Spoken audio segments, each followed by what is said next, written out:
तो मैं वेलकम करता हूँ आप सबका अपनी एक नई वीडियो में। तो आज मैं आप लोगों के लिए एक इंटरेस्टिंग वीडियो लेके आऊँ। तो विदाउट एनी टाइम वेस्ट हम इस वीडियो को शुरू करते हैं। सबसे पहले तो डूम्सडे की कहानी का एक हिस्सा कैंग डायनेस्टी से जुड़ा होगा। वो हिस्सा होगा सेंची वाला। सेंची के स्टार्ट में जब आप लोग देख रहे थे कि वो लोग सेंची की जो रिंग है वो एक सिग्नल भेज रही होती है कैंग को। वही सेम डॉक्टर डूम की जो हमें जो प्रोमो दिखाया था उसमें वो सेंची की रिंग जैसे किसी चीज को रोटेट कर रहा होता है, स्पिन कर रहा होता है। उसके आगे जो उसने जो चीज की थी वो आपने शायद इग्नोर की होगी। डूम पहले अपने हाथों के बीच में घुमाता है, फिर ऐसे एक्सपेंड करता है, वो रिंग सही हिस्सों में बिखर जाती है ना। डूम साइंस एंड मैजिक दोनों वर्ल्ड्स का मास्टर है, तो मैजिकल चीजों में साइंस ढूंढता है। कहने का मतलब ये है कि जिस तरीके से डूम ने रिंग को एक स्प्लिट ओपन किया था, इससे साफ हो जाता है कि ये रिंग एक्चुअल ने डूम को ही सिग्नल दे रही थी। डूम्सडे में वो समहाउ हासिल कर लेगा। अगर फिल्म कैंग डायनेस्टी की होती तो इसमें कैंग को सिग्नल जाता, लेकिन ये डूम है तो इधर ये लोग आई गेस चेंजिंग थोड़ा बहुत चेंज कर लेंगे, स्टोरी के साथ प्ले करके इसको डूम को सिग्नल भेज दिया जाएगा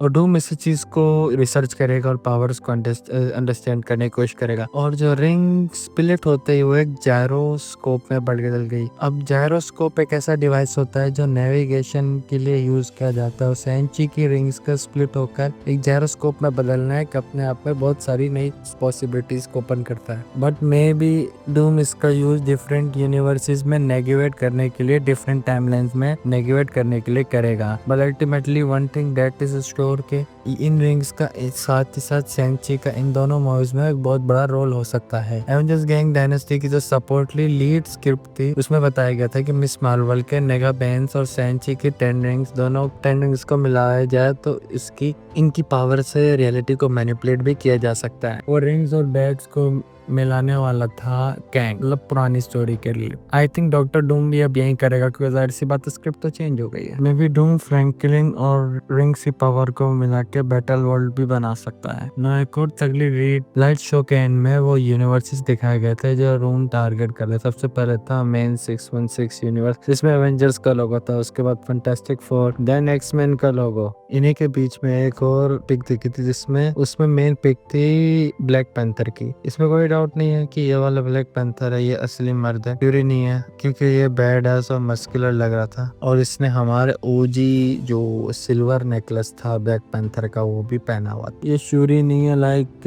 वैसे भी अगर 616 का ब्लैक पैंथर होता तो यहाँ का ब्लैक पैंथर वो तो टेक्निकली एक एवेंजर है, तो अलग से सेपरेटली दिखाने की क्या जरूरत थी। इसीलिए हम मान के चल सकते हैं कि ये किसी और ही यूनिवर्स का ब्लैक पैंथर होगा। तो ये भी मान के चल सकते हो कि ये ब्लैक पैंथर सीक्रेट वॉर्स के बाद मार्वल में आके कंटिन्यू करेगा। अब तुम सोचो कि शूरी क्या करेगी, तो दोनों में से एक पॉसिबिलिटी है तो डूम के आगे तो मारी जाएगी या तो at some point new Black Panther से मिलेगी। तो आउट ऑफ रिस्पेक्ट सारी की सारी रियलिटीज एक ही में मर जाएंगी, तो आउट ऑफ रिस्पेक्ट शूरी उस ब्लैक पैंथर को अपना मेंटल पास ऑन कर देगी।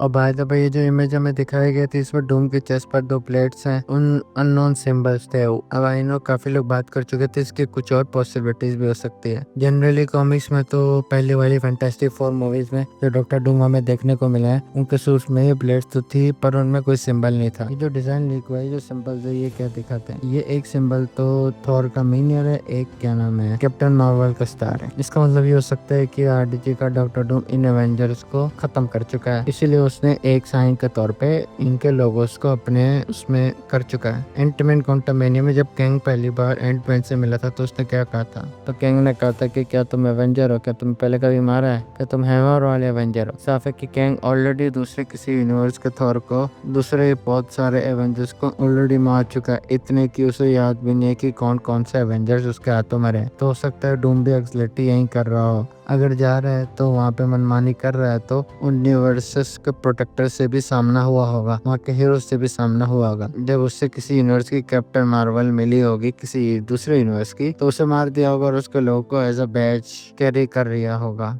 एंड फाइनली एक बिग गुड न्यूज है लोकी फैमिली के लिए। लोकी सरवाइव करेगा एवेंजर्स डूम्सडे में, क्योंकि रिसेंटली एक स्कूपर ने ये कहा था कि लोकी का न सिर्फ डूम्सडे में बल्कि सीक्रेट वॉर्स में भी बहुत अहम रोल हो सकता है। That mean Loki is going to survive Doomsday और सीक्रेट वॉर्स में भी होगा। लोकी को वो डिथ्रोन जरूर कर देगा क्योंकि यार से बात तो स्टोरी ही ऐसी होगी, लेकिन उसको मार नहीं पाएगा। लेकिन यहाँ पे ये बात सीक्रेट वॉर्स के एंड में क्या होगा इसका लिटरली कोई आइडिया नहीं है, क्योंकि जाहिर सी बात है ये सब तो स्क्रिप्ट का हिस्सा होगा, तो ये सब तो हम नहीं बता सकते। तो आज की इस वीडियो के लिए इतने आए। आप लोग को हमारी वीडियो पसंद आएगी, प्लीज हमारी वीडियो को लाइक कीजिएगा, चैनल को सब्सक्राइब कीजिएगा। मैं आप लोगों से मिलूंगा अपनी अगली वीडियो में।